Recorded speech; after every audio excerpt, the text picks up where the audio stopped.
Have you ever wondered that if you teach your partner and encourage your partner to say no, that they'll say no all the time and you'll never get what you want? This is Reid from WeJustBoutSex.com. This is Cathy from TheIntimacyDojo.com. And one of you wonderful viewers wrote in and said, I'm concerned if I encourage my partner to start saying no, does that mean he'll say no all the time and I'll never get my needs met? So... Great question. Yeah, it really is. It's a concern. So the fear is my partner is going to get really good at saying no and then always be a no. And I've had that concern as well. And there have been times when I encouraged someone to say no and they were much less a yes for some things. If they continued to be a no to a lot of things and I wasn't getting my needs met, then I realized we were a really bad fit. Or they were going through something. So I could get my needs met elsewhere or realize the relationship isn't a good fit. And if you're with someone that is a good fit, that's generous, if they've never gotten to say no, just like a 3-year-old, they might go through a phase where like they want to practice it and build that muscle up. But in general, it seems like I don't want people to be giving me things they don't really want to give anyway. And when I'm really, really hungry for something, I want that. Like, I'm like, I don't really care if you want to give that to me. But as long as my tanks are full, I genuinely don't want what other people don't want to give me. So if you can have your tanks fuller, make sure you're getting your needs met outside the relationship too. If you're monogamous and that's your agreement, I'm not saying to go sleep with other people, but masturbation or getting touch needs met with massage, different things like that. So your tanks are fuller.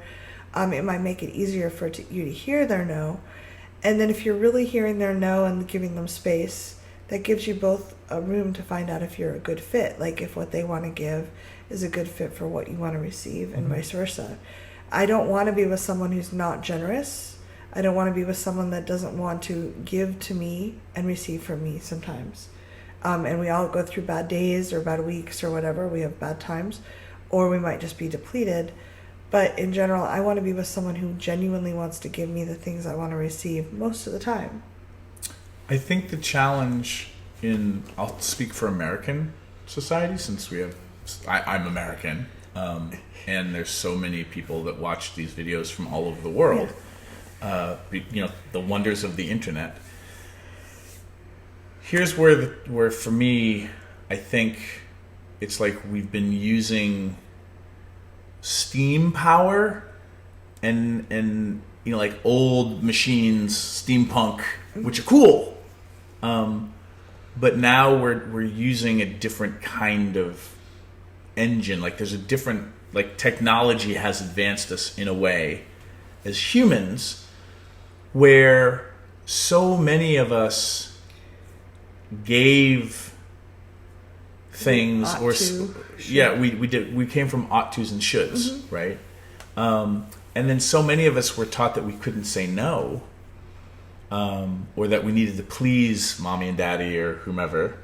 So a lot of us weren't good with saying no when we needed to say no. And we've all been taught, as Betty Martin, who's a peer of ours, where I learned this from her, like we've all become masters at tolerating things we didn't want. So, and I'm not saying that you don't go out of your way sometimes to do something nice for somebody or have to put on your adulting pants and go be an adult and do something that you really don't want to do. But all of this stuff has gotten collapsed onto ideas of generosity and what love means. And what it is this quagmire that when you start parsing it out, our fears come up like, holy shit, like if everyone got good at saying no, people might not say yes. Mm-hmm. But the flip side is we were never taught to be great at how we get our needs met. Mm-hmm. So when and most of us aren't great at handling disappointment and fear. So when you put that all together, obviously, yeah, oh my God, if my partner says no, then they're never going to say yes. But the other side is, if you really were like, oh, I can get my needs met. Like, I know how to get my needs met. And, like I know how to cook for myself. I know how to go shopping. Like, all the things I needed to learn in college. Or call Domino's. Yeah, like, but like once I knew I could rely on myself I could relax. And then once I got good at handling my disappointment, when what I realized is my disappointment was the signal that what I wanted from that person. And they're just not available to give it to me right now. But I have the tools to handle my feelings. I don't have to try to kill them off, but I can have my feelings, and that's me being human. And my partner doesn't want to go to the movies. I can go to the movies myself because sometimes I like being alone, and I like having a date with myself. Or I have other friends that will go to the movies. Sure, maybe the first 5 that I called weren't available. Those bitches, they just got their lives together. They can come to the movies. But then there's that 6th person, or putting a message out on Facebook. Hey, anyone in the area wanting to go see this movie? Go to see a movie. So I have resources to take action rather than feel powerless. That's the piece that doesn't get taught at the same time. So for the person that wrote in and to everybody who's watching,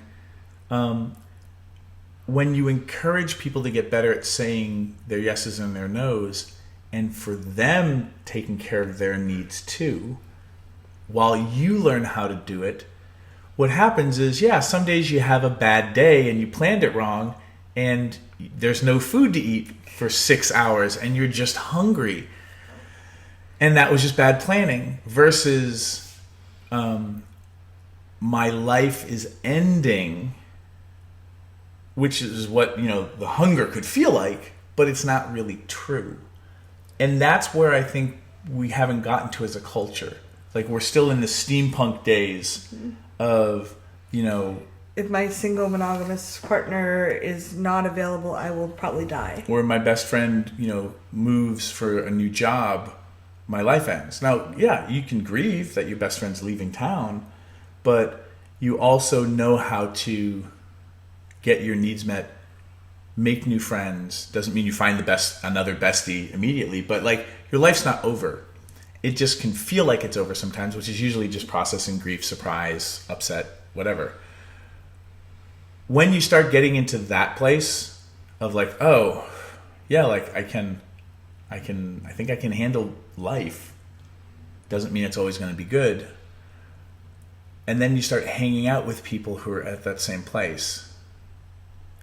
That set of skill sets, that's now you're harnessing something that's way more efficient, and you'll get better gas mileage than steampunk ever would have gotten you. Yeah. And so there's a larger conversation that I just think most cultures haven't gotten to yet.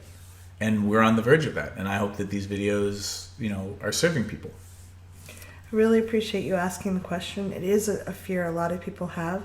And in general, I've found that people that feel like they can say no, I know this is true for me. If I know I have the ability to say no and the other person's going to be okay with it, it's easier to be more generous because I'm not worried that they're going to kind of suck me in and pull on me all the time. So I encourage you to practice it. If you're scared of practicing it with your partner, practice with a friend for a while and see how that feels. Yeah. Build up the skills. And it's okay not to be good at this stuff. Yeah. We're barely good at it. And we have a YouTube channel. Questions, comments. Thanks for watching. If you'd like to subscribe to my social media, it's right there. And please subscribe to this channel there. If you'd like to see more goofy Reid and Cathy, there's more videos there. See them. Why are they there?